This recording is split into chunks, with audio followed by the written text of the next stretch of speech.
And now, Talking Boys with the Boys.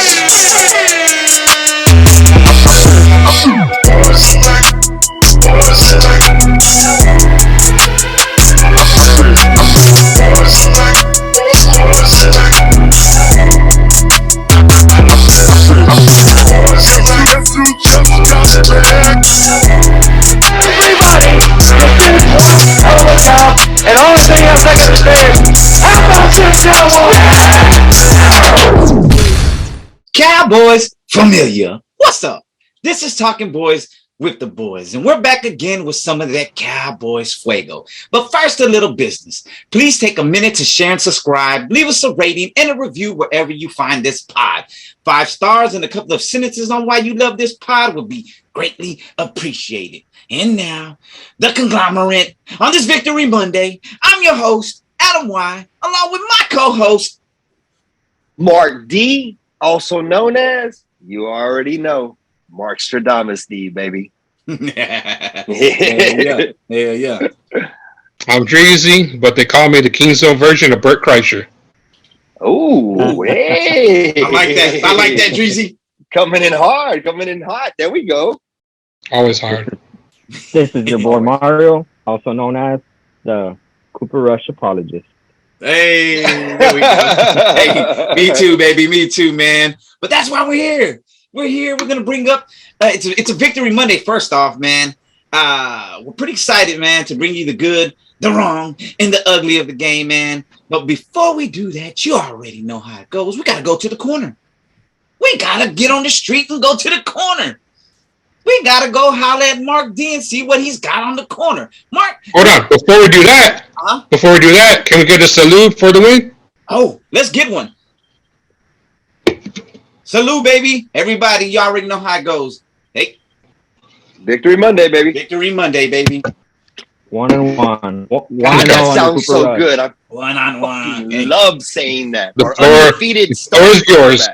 Yeah. Marcos. All right. All right, Well, Mark. Well, bring us in with some Cowboys news, dog. what's good, Cowboys Nation? Look good, feel good, win good, pod good. Let's eat, baby. Happy Victory Monday, everybody. Hey. Our Cowboys defeated the 2021 AFC champion Cincinnati Bengals in a game that was down to the wire, but ultimately was decided by a last-second field goal by Brett Maher with a final score of 20-17, baby. Yeah. Yes, sir.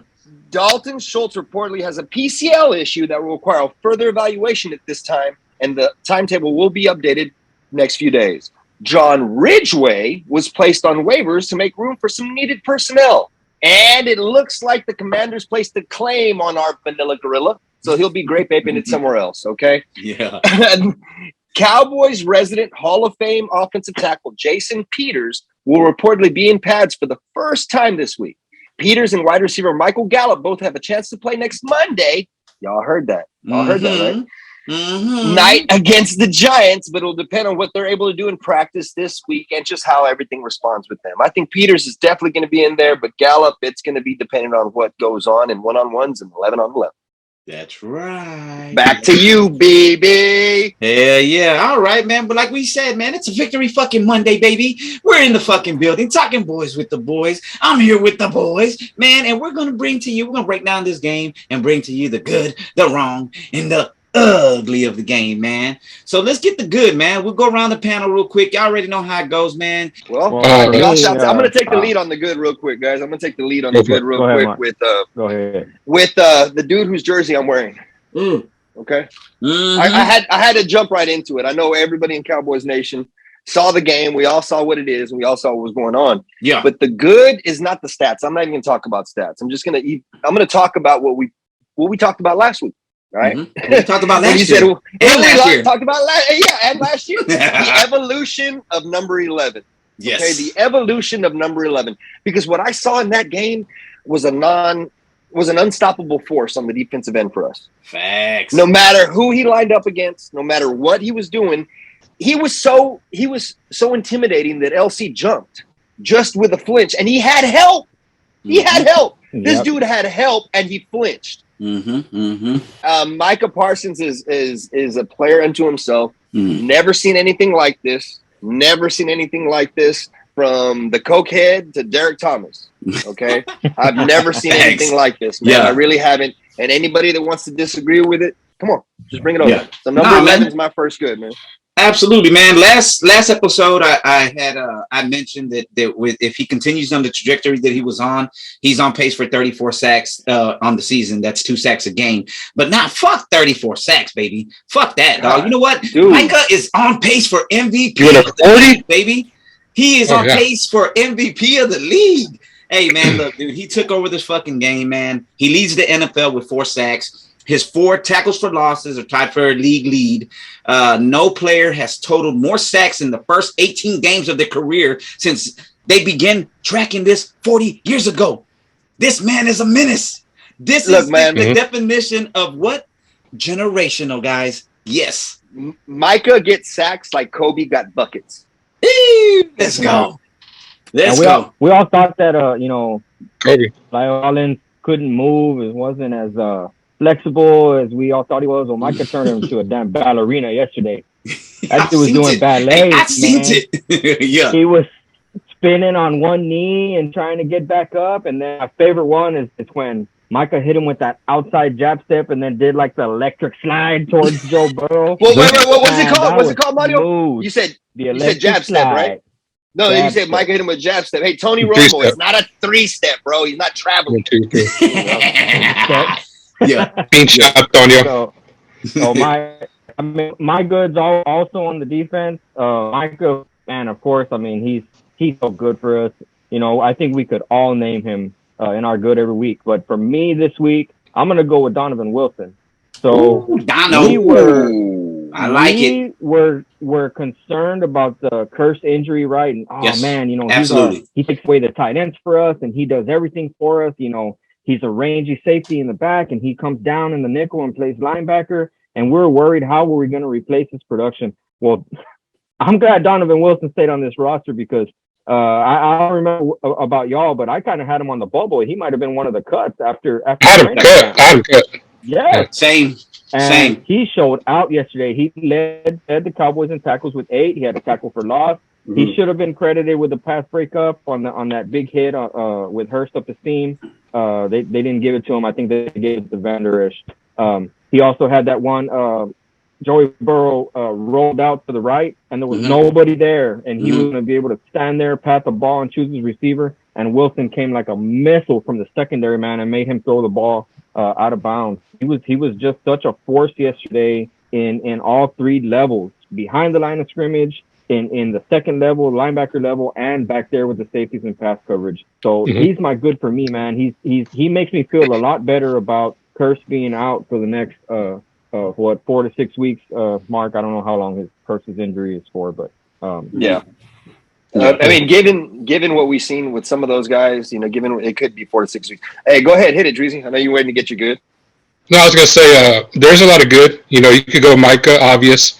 You can go Cooper Rush, Wilson, Diggs.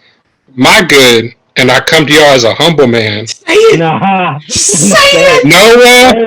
fucking Brown. Noah Brown, dog. Noah Brown. He had himself a game, dog. 5 catches, 91 yards, touchdown. The numbers don't even tell the story, though. Like, no, it doesn't, dog. CBJ, which I will give him credit. I don't act like these are my words. Yeah. CBJ tweeted out earlier today, I think 4 out of his 5 catches went for first downs. Yep. Those are facts. 4 out of the 5 catches were first downs. Yep. So, I mean, just he had himself a game, man. And all y'all know, I've never been a Noah Brown fan. Yeah. I don't even know why he's still on the team in preseason. Yeah. He showed the fuck out, man. He did. And for that, I hope he just I hope he's just fucking having himself a day right now. Me and Mario brought this up on a space during halftime, man. And we were on there with Paul Stewart and some people off of Twitter. And I brought this up as well, man. We said this at the beginning. Noah Brown remade his body. You know what I'm saying? He lost some weight. He went. It seems like his route running is more crisp. We said he was a surefire as far as catching the ball. We said he was trusted. We said he had the best hand out of all the receiving core right now. The guy remade himself, man, and that's what I like to see, dude. You know what I'm saying? And kudos to Cooper Rush, man. He put the ball he was putting the ball at some high points where only these receivers can get it, man. And we saw that, man, in this game. And I really, really, really just think that Noah Brown given a shot now, and I know he's been on this roster for what, 6 years or so, and he's got the report that good report with Cooper Rush. I mean, they've been on scout team together, they've been in preseason together, man. It was expected. You know what I'm saying? It was really expected for them to have that type. I'm not saying the 5 for 5, the 91-1, right? But I'm saying for sure, it was expected to see some type of camaraderie between the backup quarterback and Noah Brown, for sure, man. So the connection for sure, right? Yeah. Because, working on the second team all these years together, of course they have that rapport, they have that chemistry. But like you said, for him to lead the team in receiving, go 5 for 91-1, and have these impactful catches. I got them listed here. Breezy brought it up. Very first drive. Sorry. Fourth and 2, 17 yards on that 4th and 2, right up the middle. Yeah.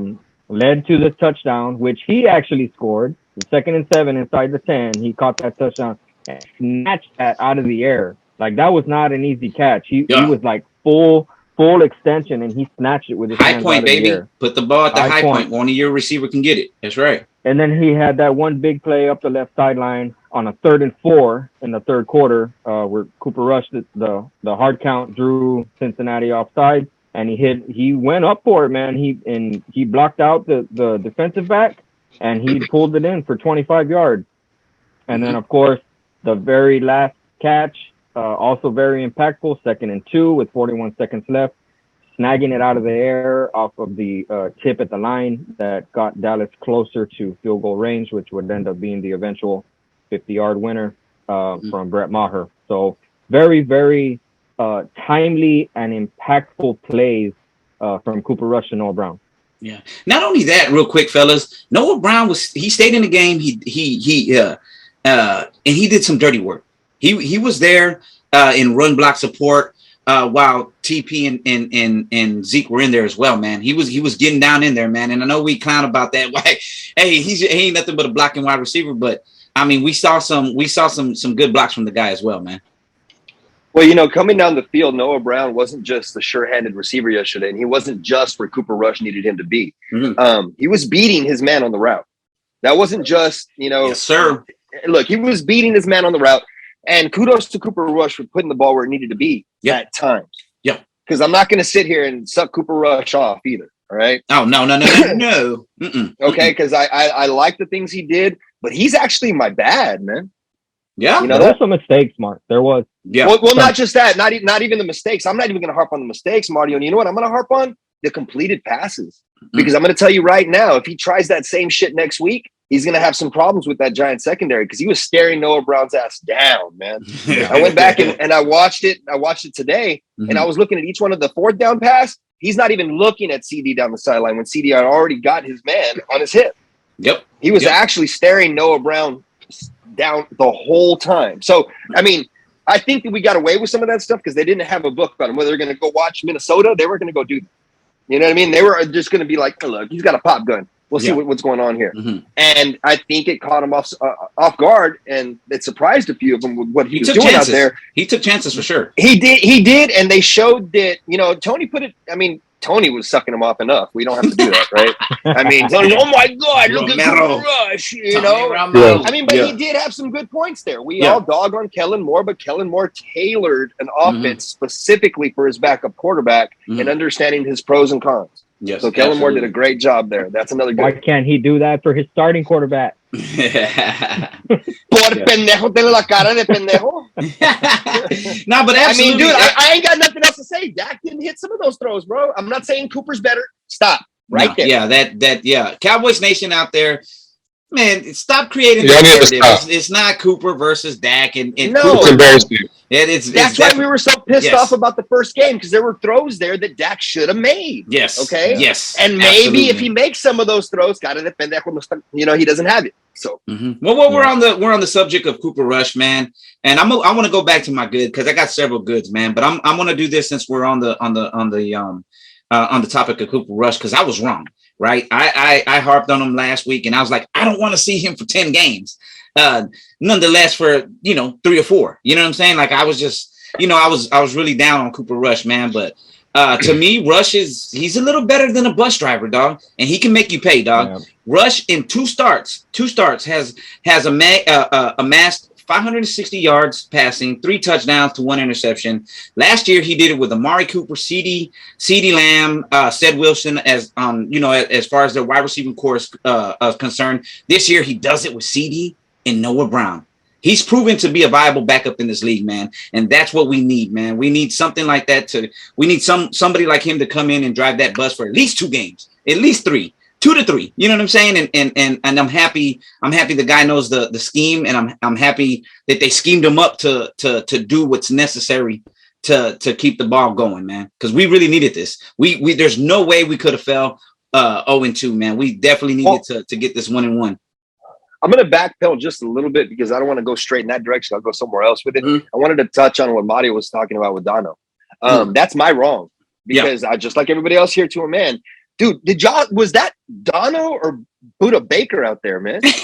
Like, seriously, if y'all watched that Arizona game we played last year, I swear to God, I mean, maybe just because of the single digit or whatever, but I'm just saying, dude, he wasn't just up in run support. Yeah. The dude was doing a great job on pass coverage, too. Yeah. And he was flying around the ball. He was everywhere. I even saw one time where a block came to him, and he shrugs it off and goes and gets the running back, and I'm like, the fuck, did he get superpowers? Like, he's not that big, dog. Like, his leverage, his instinct in this game was perfect. That's my biggest wrong there because I thought the dude, I didn't even have a place for him on the roster for a little bit. But you know what? Yeah. You know what the great is about that is we learned Dan Quinn doesn't fucking lie, guys. Nope. No. He said Dono was a big part of his defense. He said that dude is something I'm going to depend on because he's a playmaker for me. In the first 2 games of the season, Dono's got burned. Even with J-Ron in there, I'm pretty sure he would have been still a pretty big part of this package. Absolutely. Big package. Yeah, big package. We're only 15 minutes in. Another good add real quick was the run game. Zeke and TP combined 24 carries, 96 yards, a nice round 4 yards a carry. Yeah, that was good to see, man. Yeah, and it was what they needed. Backup. It's a really good backup. Hey, and I'll shit you not. You can go back and look at the tape, man. Those came behind the backs of Tyler Smith and Matt Forniak, dude. In run blocking, I give Tyler Smith an A+ in the first 2 weeks of the season. Yeah, run blocking. Oh yeah. Pass pro, you know what I'm saying? He's getting there. Yeah, he's getting there, but for sure. I know Forniak got lit up on at least one of them. Yeah, he did, man. You saw it. Yeah, one of my goods though, man. If we're gonna take it back to the good, man, is that boy Money Maher, dog. He so far is 3 for 3 from 50+, man. Hey, hitting the game winning field goal, baby. Let's go. Hey, I love that look on his face. I love the look. Look. Let's go. Hey, the look on his face is like, okay, all right, easy money. Yeah. Let's go. Yeah. Like that old Dan Bailey look, we ain't got dude. Oh man, Legatron last year, you know how we all dealt with that. We're all just sitting there taking a deep breath and going, man. I like that tweet that his wife put out. She said, we're making baby Mahers tonight. Hey, let's go. Let's go. Let me ask y'all a question though, real quick, man, because this is something that week 1, man, we didn't have any pressure on these guys, man. And this week for sure, it seemed like we finally got pressures from guys of the likes of Dante Fowler, Armstrong, Durant, killing it, man. I mean, we had 6 sacks on Burrow, 2 came from Micah, 2 came from Dorrance, 1 from LVE, and 1 from Fowler. Man, this defensive front 7 is nasty. And that forced fumble. Hey, you see that spin that Fowler? He saw that Burrow was about to go into his motion, and when he spun back, he jumped up knowing the ball was about to be thrown. Yes, that shit was amazing. That wasn't himself a game, man. That wasn't some chance move, dog. Yes, the wide receiver was wide open coming across the field. That was a big play. Dude, I don't think I've ever seen anybody do that before, man. He spun knowing that Burrow was going into his motion because he peeked around the corner into the spin and right into the throwing motion. That shit was clean as fuck. If he would have intercepted that shit, I'd have been like, that's the greatest play I've ever seen. Absolutely, man. So do any of you guys have any unsung heroes of the game? Yeah, I do. AB. You show that man some respect because everybody's talking about Trayvon and he did a great job on Chase. Yes. But dog, AB was out there in his hip pocket too, man. Yeah. There was at least two or three throws there where they were like, he was like, nah. I mean, I ain't gonna pick it, but you ain't catching that shit. Absolutely. They hardly mentioned his name, and that's a good thing. Thanks. Hey, Izzy was out there doing some things too. Mukama was out there putting some hats on some people, man. Yeah. Yep. Dreezy, any unsung heroes, man? Well, yeah, but we already mentioned him. I was gonna say LVE. I was gonna say Armstrong. Those two guys, to me in particular, just had Anthony Barr.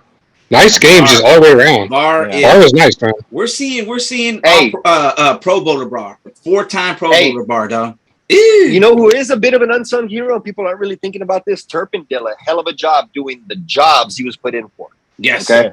Absolutely. From punt returns to kickoff returns, you didn't see anything going backwards. He understood his job. I think the first game he wanted to break something, and the second game he's like, okay, I got to get them some yards and get them in good field position because Turpin was doing a good job. 17 yards of punt return. Yeah. Mm-hmm.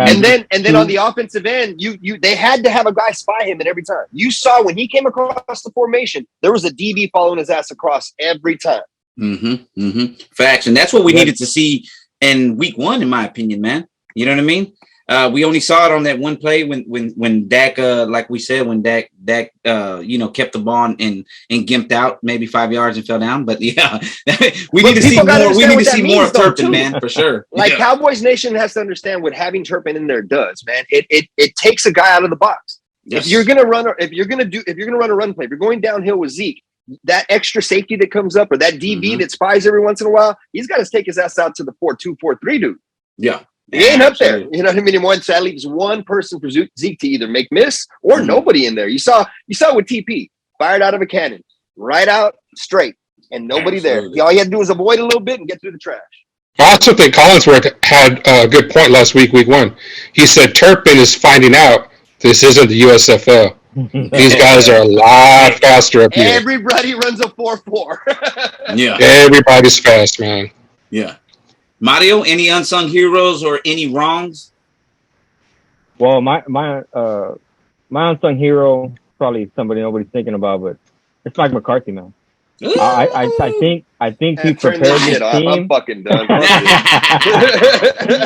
I think he prepared this team for week 2. Hey, we only have 5 penalties for 45 yards, and it would have only been 4 for 30, and that brings me into my wrong. My wrong doesn't have to do with any player. My wrong is with the NFL.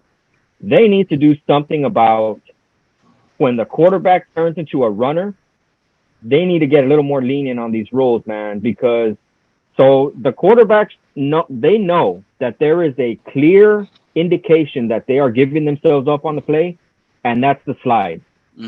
So why do quarterbacks have the ability to dive head first towards a first down and the defender still can't touch them? That's right. That, to me, that's unfair. The quarterback, if he's really giving himself up, like they said on the broadcast, Burrow was clearly giving himself up on the play. I don't think Barr should have caught that penalty. He was just trying to stop Burrow from getting any closer towards that first down. So that's the wrong for me in this game. Is the NFL needs to do something about that, man, because it's giving way too many first downs to these offenses when a stop there would have gotten Cincinnati off the field and gotten Dallas the ball back. Yep. I mean, fucking with a defender like me, I'd fuck around and take an open shot at him every time. Teach him a lesson. And then you get the quarterback. 15 on, baby. Keep coming? Yeah. Hey, you know what? I'll take the 15 over your starting quarterback. And then you get these quarterbacks who are athletic enough or smart enough to fake slide. The defender lets up. they get another 4, 5, 6 yards. I know Russ did that a couple years ago. I think he was the first one that I saw do that. Yeah. Remember that dude in college that did it last year, and they made a rule about it. Remember, he was like, he was about to go. He like stutter stepped and then popped back up. Yeah. I thought that shit was inventive as fuck, though. I'm not gonna lie. Yeah, absolutely, dog. Hell yeah. All right, well let's go on to the ugly. I know we probably said a couple of ugly things, man, but I have a few, man, that I want to discuss. And one for sure is we only as great as this defense played and as great as we came together as a team, we only scored 3 points in the second half. And that was real worrisome. I know I got a text from Dreezy in our group text talking about, I hope they don't blow this shit right here. You know what I'm saying? And good thing they didn't, man, because it was really close, man. For as good as this defense was holding up and playing against this high octane offense of Cincinnati's, man, it for us to go in the second half versus what we did in the first half, man, to only go in there and kick that 3, which was the game-winning field goal, right? It should have been better, man. We seem to stall out, man. So I want to get y'all's opinions on that for sure. Definitely. My ugly ties in with yours, Don. Yeah. 100%. So this was a complete game, right? When you look at it from an outside perspective, all 3 phases of the game showed up today. The Cowboys played well and they got the win and they deserve it. But they had their first 2 drives, both went for touchdown. And then what happened after that? So after those first 2 drives, the rest of the game, they went punt, field goal right before the half after a 20-yard punt return from Turpin. Yep. Punt, fumble, punt, and then field goal after another good return from Turpin to get them closer to midfield. So what happened to the offense in that time? Was it a matter of... I can answer. Did Cincinnati figured them out, or did Kettenmore kind of back off, the gas pedal? In my opinion, what happened at that point is you saw us come out balls to the wall. You saw us understand they didn't have a scouting report on Cooper Rush. That's why we went for it on fourth down on the series. That's why we honestly, I don't even think that the play, I'm on Cooper Rush about this, right, for not recognizing CD, but something tells me Mike and Kellen said, if Noah's not there, eat it. You know what I mean? I'm serious, man, because Cooper is not the most accurate dude in the world. You saw what was happening at sometimes on a lateral throw to the sideline. Yeah. All right. So what I think is they came out with their best plays initially to try to get them off balance and try to surprise the shit out of them. There's no way they're going for it on 4th and 2 with Cooper Rush at quarterback. And if they do, they're probably going to run it or some stupid cross. He's going 20 yards down the fucking field to Noah Brown. What? That's what I think happened there. And then they got a rhythm of what we were doing. And Cooper Rush is a mediocre quarterback. He's a backup quarterback, everybody. Okay? There's a reason he's a backup quarterback. Undefeated, though. But he's a backup quarterback. And somebody's bold prediction was right from last week. I don't know. I mean, somebody's motherfucking bold prediction was right from last week. I just got to say that. And Cooper Rush has made somebody very right 2 years in a row. Anyway, with Cooper, what I think happened with that is they got a beat on our offense. That's why I'm scared about next week. That's why I'm really scared about next week. Mario, you made a point last year when you were talking about, you and every other fucking Mexican in South Texas made a point about Jalen Smith going to the Giants. Yeah. All right. They want to come in. They want our plays. They want to know our personnel. They want to know all those things. I think last year they thought Jalen still had something in the tank. Yeah. But did y'all just see who they picked up today? Yeah, Jalen Smith. Yep. I think now they're doing that bullshit because Jalen's half a fucking knee away from fucking being, I don't know, in a crutch, Seriously. So I think right now they're like, hey, what is this? What is that? What are some of the weaknesses of the players that are still there? I think they are doing a little bit of that now because ain't nobody touched Jalen Smith with a fucking 10-foot pole all offseason. And linebackers were falling off the stick left and right. So I think there's a little bit of that sense. I think what happened is we stalled out, and that's what scares me for next week. Because now people are going to be going, wait, you saw Cooper wasn't even looking to CD. And when he did, you want to know what also happened? He overthrew. Did you see that one down the sideline where CD just threw out with his right hand? Yeah. He's walking in the end zone if he gets that where it's supposed to be. But it's a punt. It's knocked down as a punt. Well, what happened was Cooper showed fucking Cooper. Yeah. And that brings me to another ugly of mine. CeeDee Lamb's injury, dog. It's still unknown. Ankle probably. Hopefully it's minor. But y'all saw him. He waved off the trainer staff, and he continued to play through it.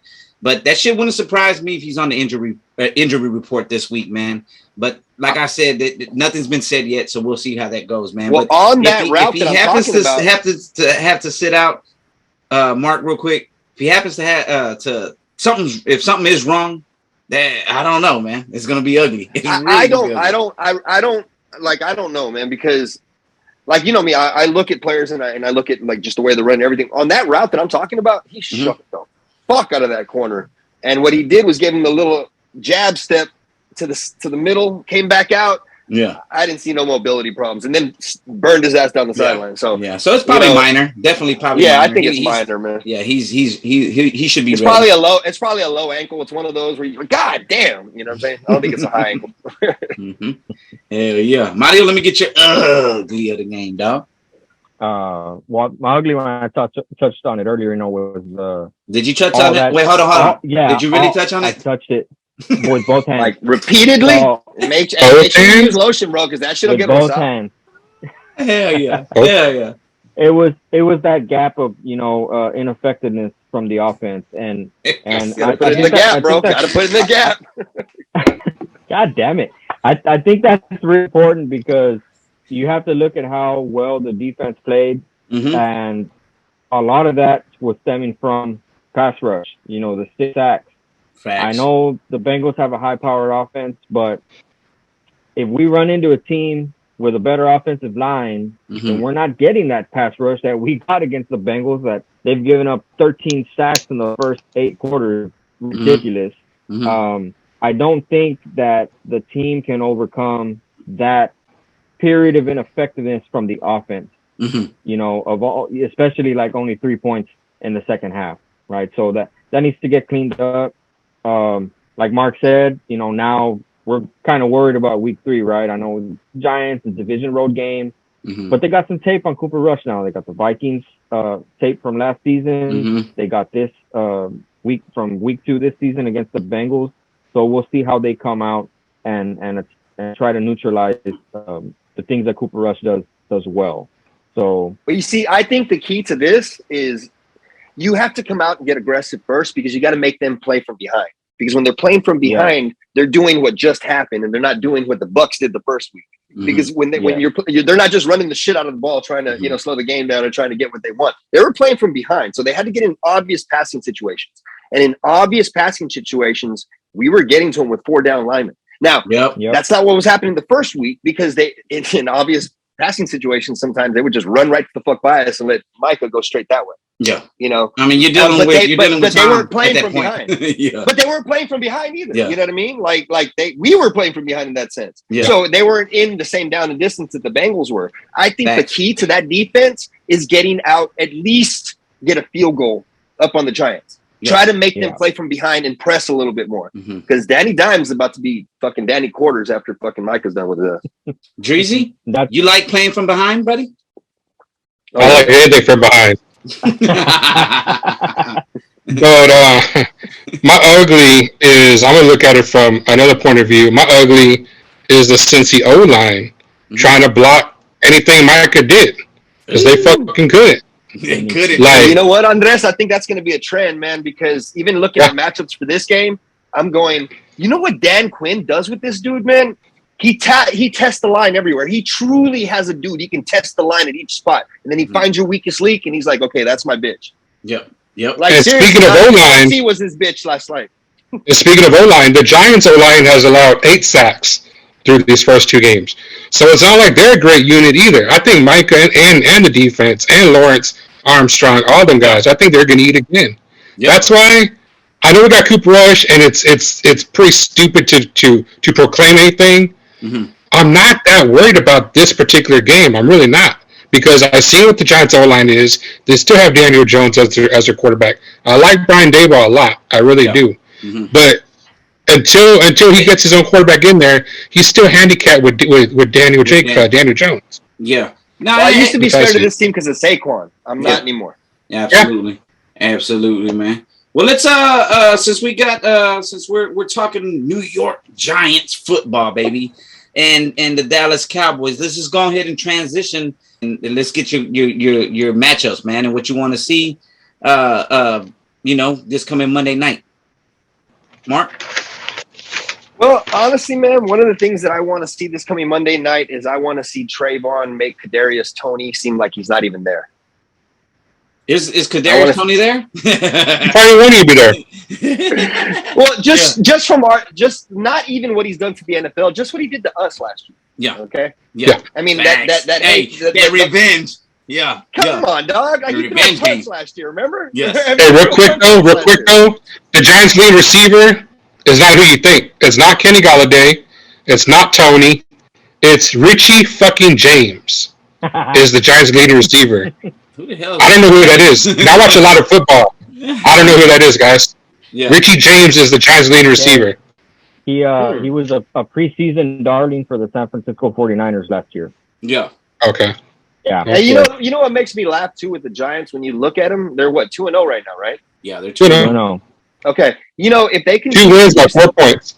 So what do you do though with the Giants? Because I know that they look at it, right? But you're like, what, are you going to pay Daniel Jones? Are you going to pay Saquon Barkley? Like, what are you going to do over there? Like, we're not paying Jones. It's very interesting to me to see what's going to happen over there. With DaBoyz going QB shopping in the offseason.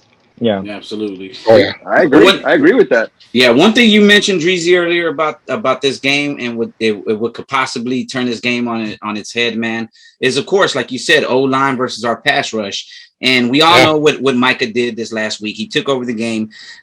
He's recorded a 54% pass rush win rate, and that's number 1 in the league right now. Come to find out, the highest pressure rate allowed on non-blitzes through 2 weeks belongs to the New York Giants at 44%. So yeah, they're letting guys get to their goddamn quarterback, man. So.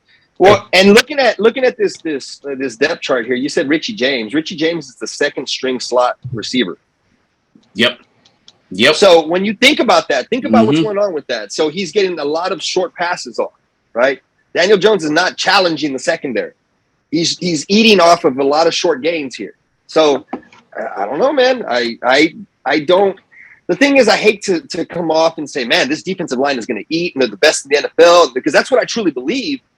But it's all going to depend on Cooper Rush and what he does with this offense, because we saw you can be 3-and-out with this defense and go 3 series in a row 3-and-out. But these dudes get tired, man. And Micah goes 110% the whole time. That's why you saw him on the sideline sometimes, Cowboys Nation. That's why Dan Quinn is a fucking genius. I can't explain that enough. Even on 3rd and 1, when it was an obvious running situation, he has his best player on the sideline sitting there chomping at the bit, getting a little bit of rest. He's a genius, man. He really is. So I can't wait to see Micah test the whole line. He is 5 players that played 100% of the snaps, and Michael Parsons was not one of them. Good. Yeah. Yep. Great. That tells you a lot right there on how special the kid is. And Mark brought up Saquon a minute ago. Maybe he's not what he was in his rookie year, but he is getting 6 yards a carry. Through his first 2 games, so he's still a force. You see that brings me. That's a perfect segue right there, Andres, because that brings me to this. On those 3rd and 1s, I think Micah will be in there in this game, because I think that they have a running back who can turn a 3rd and 1 into something pretty fucking special. So I don't see that happen in this game as well. Y'all see that the I put on Twitter, because a lot of people clowned me last year for the LT comparisons. They have the same amount of sacks in their first 2 years so far. LT and Micah. And Micah has actually done it in 2 games so far. And people are going to come at me and go, hey, but LT missed 9 games his second year. Why did he miss 9 games? He was hitting that passe.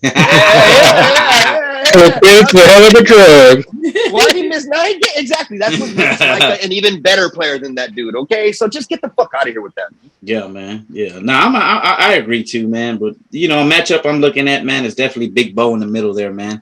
And we when you look at it, dude, he beat Neville Gallimore out, dude. I mean, when they go in base defense, it's Big Bo there. You know what I mean? And now Neville is starting to be in, which is.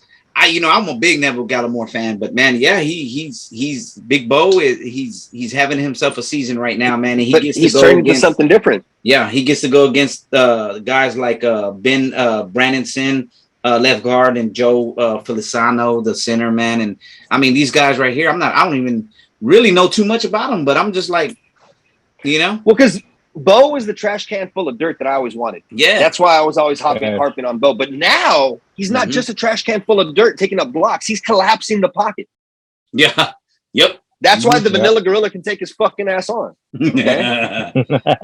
I know this much. Andrew Thomas and Evan Neal, they're gonna have their fucking hands full wherever Micah's at, dog. Yeah, 100%. They're Dunskies, dog. I just, you know what I mean? And one thing, like you said, y'all brought this. Dreezy brought up Saquon earlier, man. He is. If you only hope to corral the guy, you know what I'm saying? He's gonna get his, especially if he's healthy, man. He can run the damn ball, man. You don't beat him. You contain guys like that. Just contain guys like that. Yeah, exactly, man. So we'll see how that goes.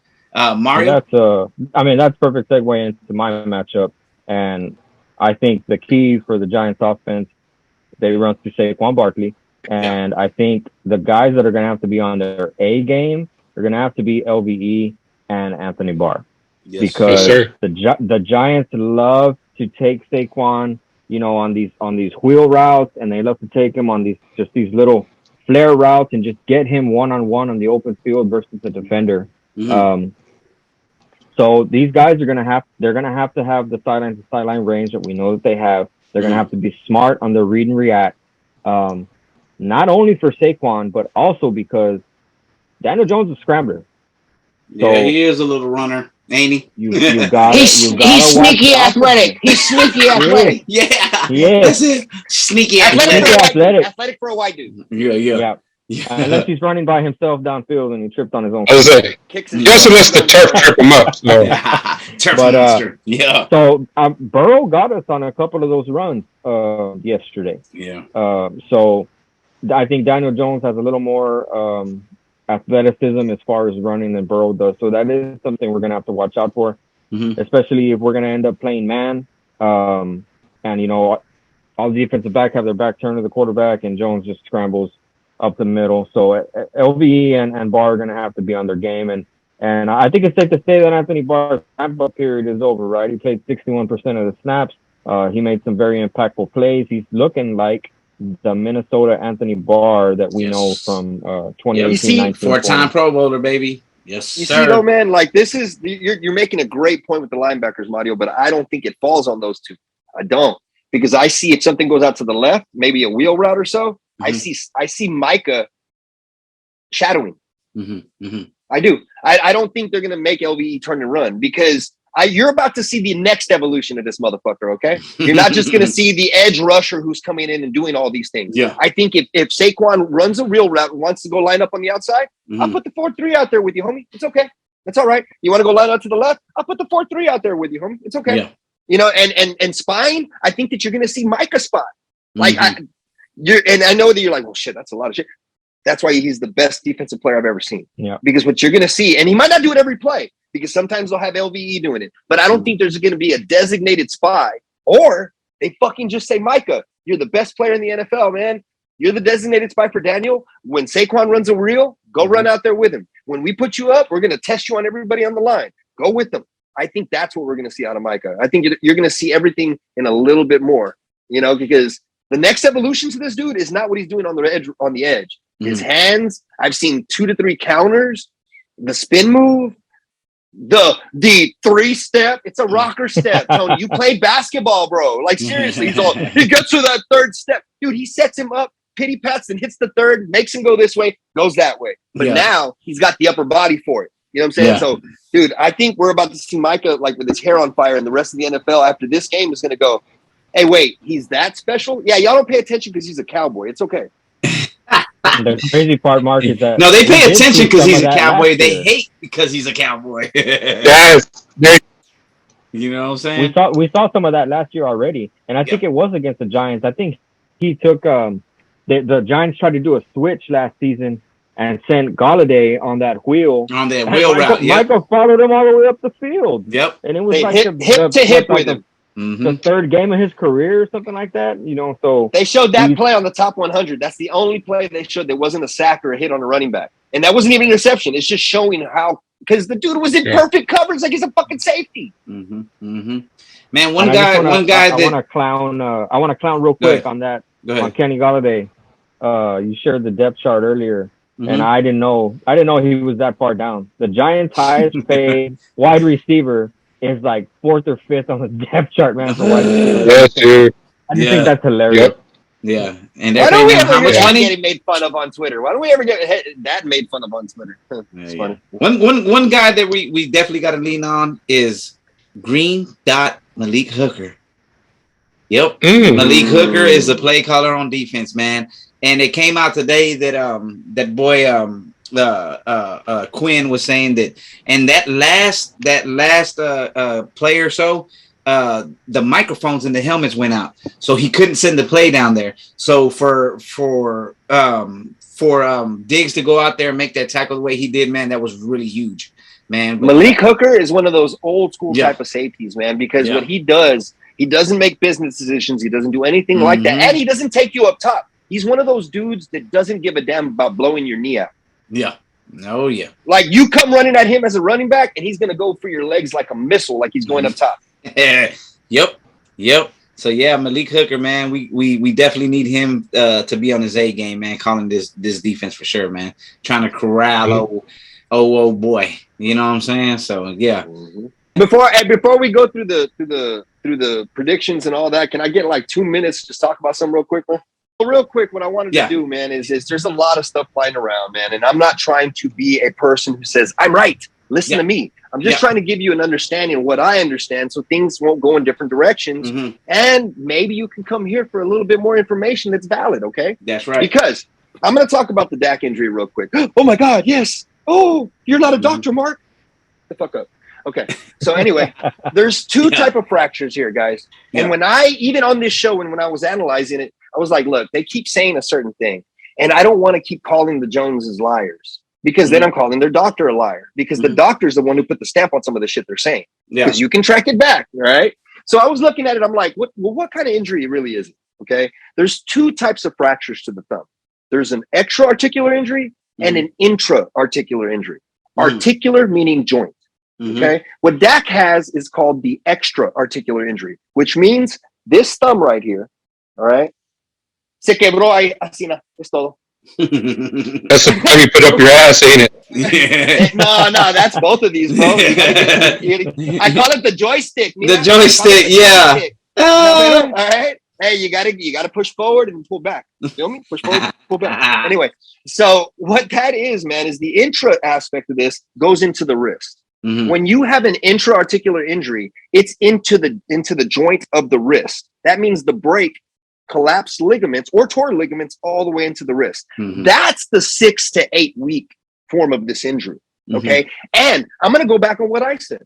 That is the way you have nerve damage. All right. I got a nice trusty little football here. So when you're throwing the football, when you have it like this, look where the thumb lies.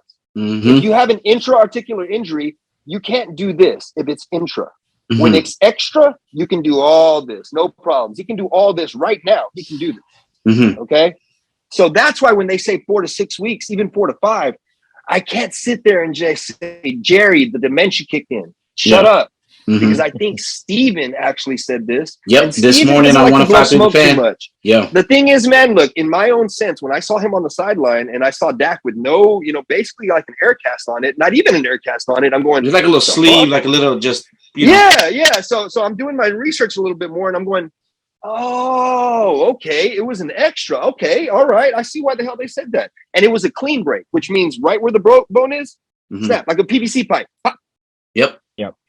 A bone can heal in 3 to 4 weeks. Absolutely. And us as general people, we can't do that same type of shit. But in this situation, I think Dak might be back sooner rather than later. And honestly, Mario, I don't think it's going to affect his accuracy as much as I might have thought. If he doesn't have a re-injury, I don't know, man. He could be back here in a couple games and being the old Dak we know and love. Well, the concern once the bone is healed is going to be his grip strength, right? And being able to grab onto the ball. His range of motion you just explained is probably not going to be affected at all. No, I don't think so. You know, since the break doesn't go back towards the wrist. So, I mean, it looks. But I will tell you what I would be worried about. I would tell you what I would be worried about at that mark. The fact that everybody coming at this dude is going to be going for that thumb. Because in a perfect world, you're going to be sitting there just fine in the pocket, nice and dandy. Nobody touches you. You might have a little something, but you'll be okay. Now, when you got 350 pounds and 250-pound men barreling down on you, and they come at you and they purposely pull that, they'll take I would take the 15-yard sack to pull on it. I mean, the 15-yard penalty. Yeah. I'll do it. Yeah. You know? You always want to pull on it, though. Hey, you're Dirty Sanchez, though, bro. I got a lot of practice, though, and I'd rather pull on it with the left. I'm a lot better with that one. You know what I'm saying? Mark's you got to scroll with the right, man. Well, that gets to something that Adon was asking us earlier. I don't know if he was going to get to it. Let's not get ahead of ourselves, but let's say we get the dub this Monday night. Mm-hmm. We're 2-1. Yep. And we got the Commanders. Yep. What are we doing with Dak? And let's say that Dak could play after the Commanders game, which would be the Rams game. The Rams game. What are we doing? Yep. Now, I'll preface that with this. If we're winning, I'm letting this dude take care of this as much as possible because, yes, the bone will be healed, but it won't be perfect. Yeah. I say he can go out there, but I don't say that it won't be re-injured in the next 2 games if he goes out there at that point. I'm trying to buy as much time for Dak as I can with this. I'm not. Mark, he's going to do it for his grandma. He's going to do it for his mom and his brothers. Hey, if I could buy time all the way to the bye week, that would be beautiful. Yeah, that would be beautiful. Yeah, I do. Me too, man. I'm with. If we're rolling, if we go into MetLife and come out with the dub, and then we go against the Commanders and we're still rolling by that point. Yeah, maybe I might look at Dak against a team more.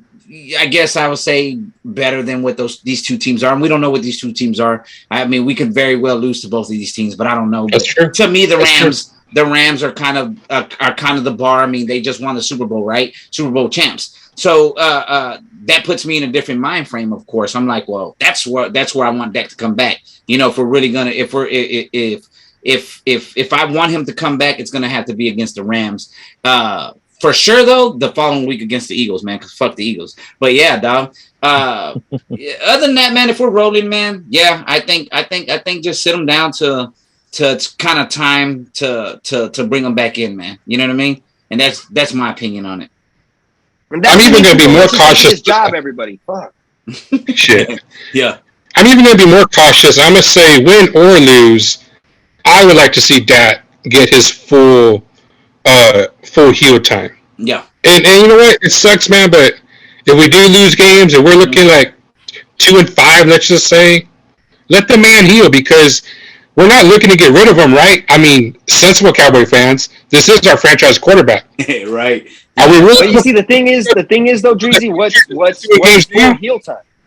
But like that's what I said. That's what I meant by saying what I said. What's full heel time? Because to me, hey, look, I'm the most precautious about medical injuries as it is. But full heel time to an extra articular injury, it's 5 weeks. Yeah. Like once the bone is healed, it's healed. So that's, you know what I'm saying? That's a range. So let's give him the 5 weeks. Let's give him the 5 weeks. Yeah, that's definitely. what I'm saying. Yeah, I'm on the same page as you guys. Why rush him back? To me, regardless of record. Because unintended. I see what you did.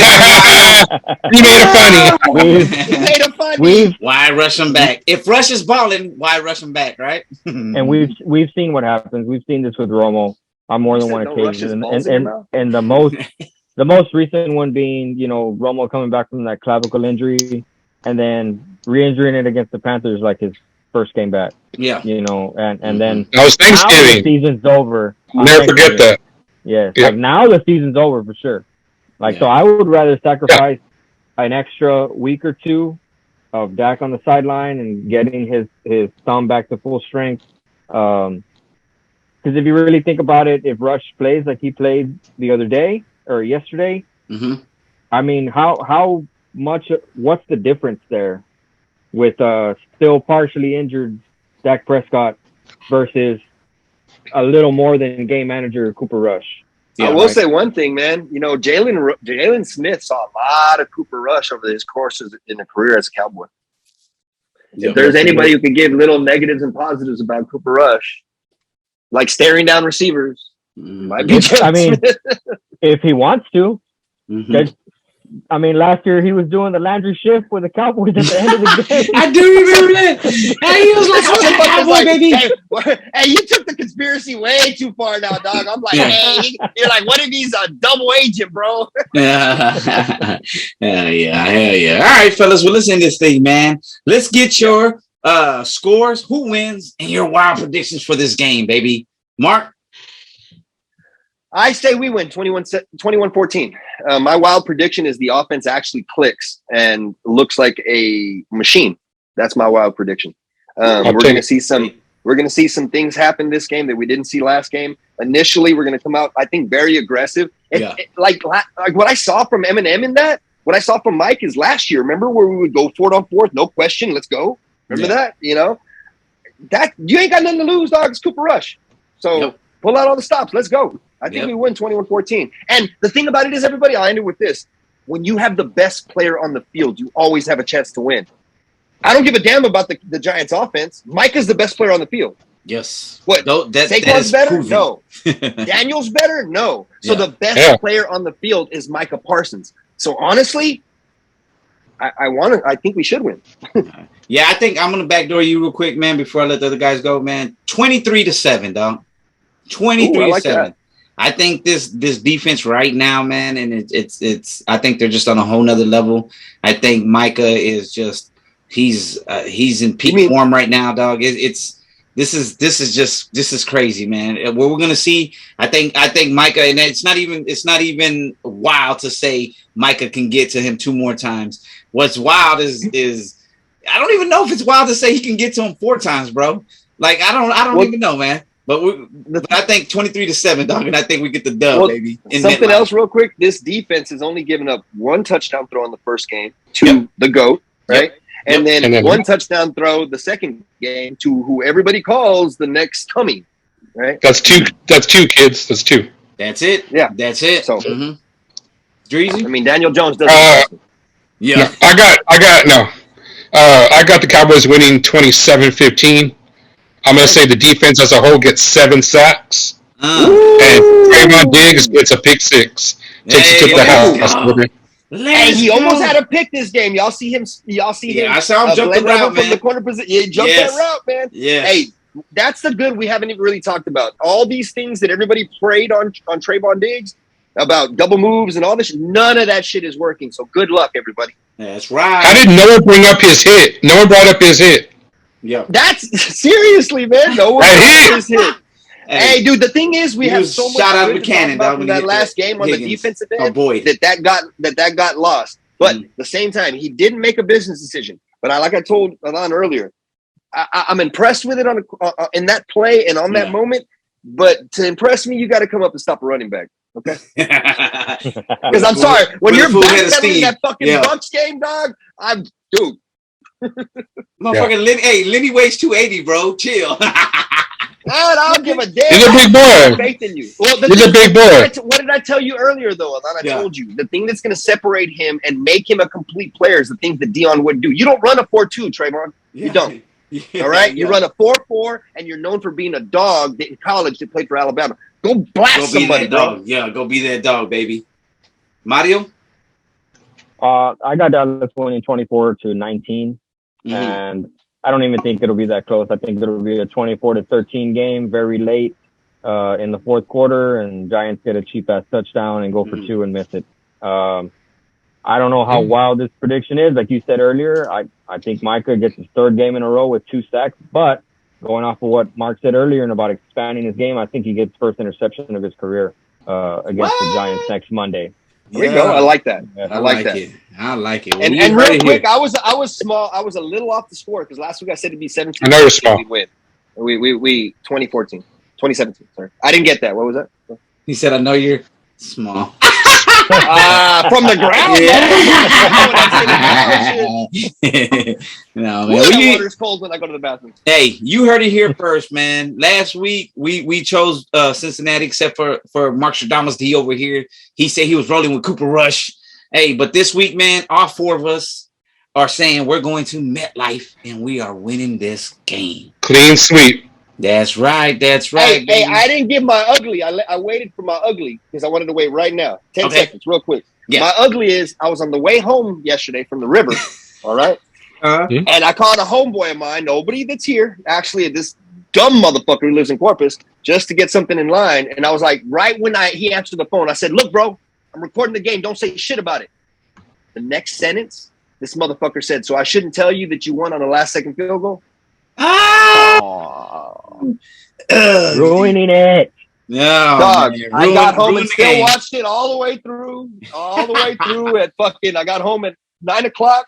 That's why none of y'all saw me tweeting. That's why none of y'all saw messages. Yeah. Watched it all the way through. And goddamn, if I don't text to the group, march down the strikes again. So did you just ignore our group text all day? I silenced it. Yeah, you silenced the group text, baby. No, you know what I did, dog? I silenced it and gave my phone to my daughter, bro. You're a better man than me, man, because I can't avoid spoilers. Yeah. I can't avoid them. I didn't check. They're everywhere. I didn't check Twitter. I didn't check Facebook. I didn't check Twitter, Facebook, fantasy. Motherfucker tells me. Oh man. Well, y'all heard it. Like I said, man. Shit. That's another episode, man. This is episode 10, man. Season 2, baby. You already know how we're rolling. We're rolling with the Rush Bunch. It's rush hour. You know what I'm saying? We're gonna we're gonna roll with him. It's rush hour 3. Rush hour 3, baby. 3 of them. Do you understand the words that are coming out of my mouth? We rolling with I gotta go make some memes. I'll be back. We're rolling with that, man, dog. But dog, y'all already know where y'all can find me, man. Right? I'm Hopdeville on Twitter, talking that motherfucking shit. Also, as always, and I strongly, from the bottom of my heart and my guts and my chest, man, fuck the Eagles. Yes. Oh yeah. Every week. Yeah, that's I hope they lose tonight. Like that. And I'm Mark D. You know, you can find me on Twitter at Mark D's Corner. Mm-hmm. It's getting real fun on Twitter. It's getting real fun. You can find me at DaBoyz, and I don't know, just tweet me. It's whatever. Just tweet me. Scratch my Mario. You can find me on Twitter at Mario Powers Up, talking Cowboys and talking shit. If you have not subscribed to our YouTube channel, Talking Boys with the Boys, please go do that. Putting out fire content for you all the time. Yes. Why over here throwing out reels on Instagram. We're on TikTok now. We're all over the place, guys. We're on Facebook. Man. Anywhere, any form of social media, you go out and find us. So y'all make sure to go like and subscribe anywhere you find Talking Boys with the Boys. That's right. That's right. Don't sleep on us, man. You're sleeping on us, man. It's all good though, baby. Hey, but y'all already know how it goes, man. Everybody out there, thank you for rocking with Talking Boys with the Boys. And hey, you already know, if you ain't rocking with Talking Boys with the Boys, then you ain't part of the cartel, baby. Yo.